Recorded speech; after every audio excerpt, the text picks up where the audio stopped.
You're listening to the Daily Nugget, dnugget.com. It is November 1st. It is Friday Free For All. We're all trying to recover from our sugar crashes after Halloween. And I'm diabetic. Now, as a diabetic, are you allowed to eat bananas? Or should I have not tried to give you bananas all night last night?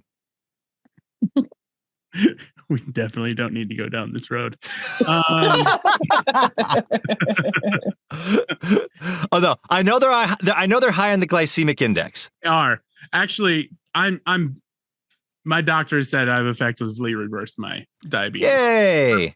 Labeled that. So I know that because one time I was talking about it on the air. I was talking about how you can make ice cream out of bananas. Oh, it's so good too.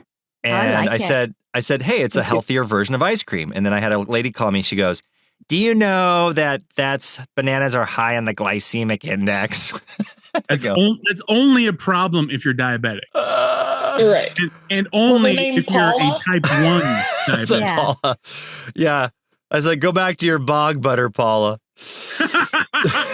Why do people always have to be the naysayer about something that you're trying to contribute? Because people need a reason to be angry. Did I tell you the story about the library book? The story about the library book? No. Oh my gosh. This is the true sign of contrarian. Because, I'm a people pleaser. You sure are. But I get to the point now when people call me, I can go, okay.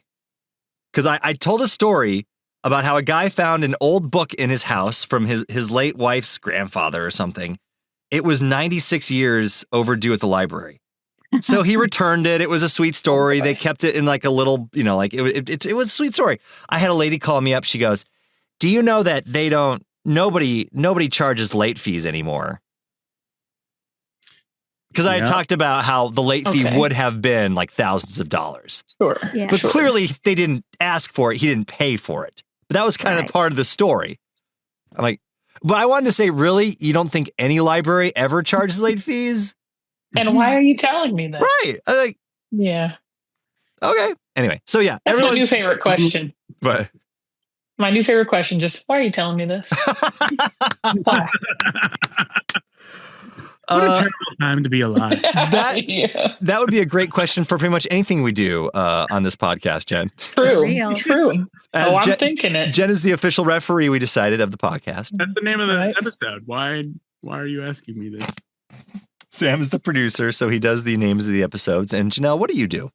I don't know. He's the storyteller. Candy. That's all I can say. I can't. Like I've said multiple times, when we hear Janelle say the words, I've got a story. Yes. Yeah.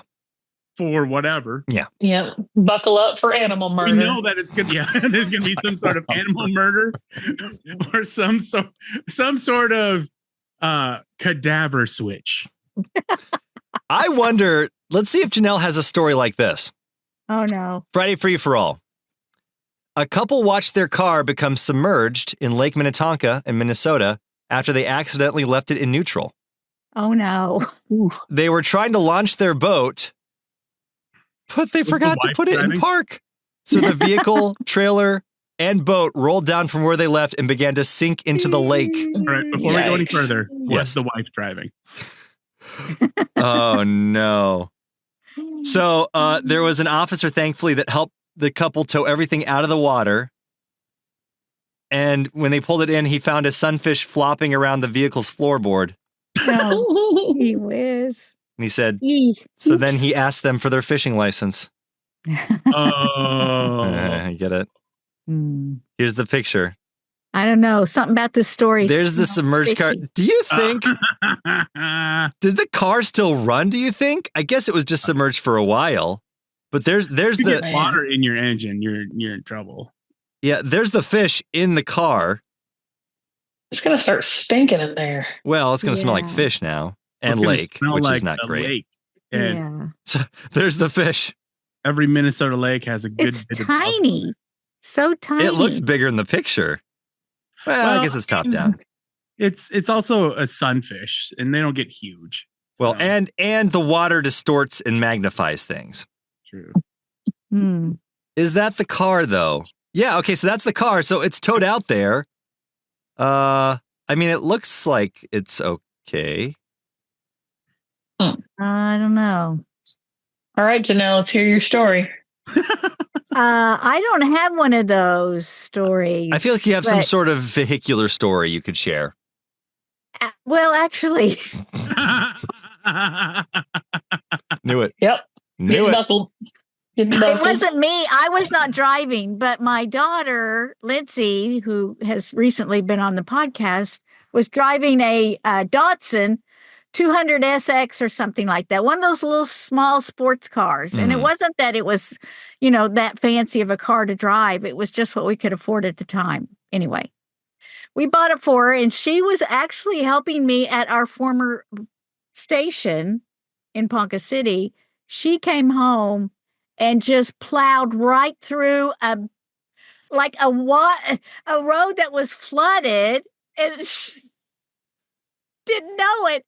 Pretty sure she hydroplaned, and I was thankful that she wasn't out in the middle of the pasture. Mhm. So she made it. So she she saw the puddle, she gunned it, and just And I don't think she realized how, because it was dark. I don't think she Mhm. realized how deep it was. Mhm. And she made it home, thankfully, but I don't think it worked right after that. It was just like, Probably a fish in the engine. She got home the rest of the way on momentum. I guess so. But yeah, that's, they do that. You can check for cars that's been in floods Mhm. on Carfax. My husband does it all the time.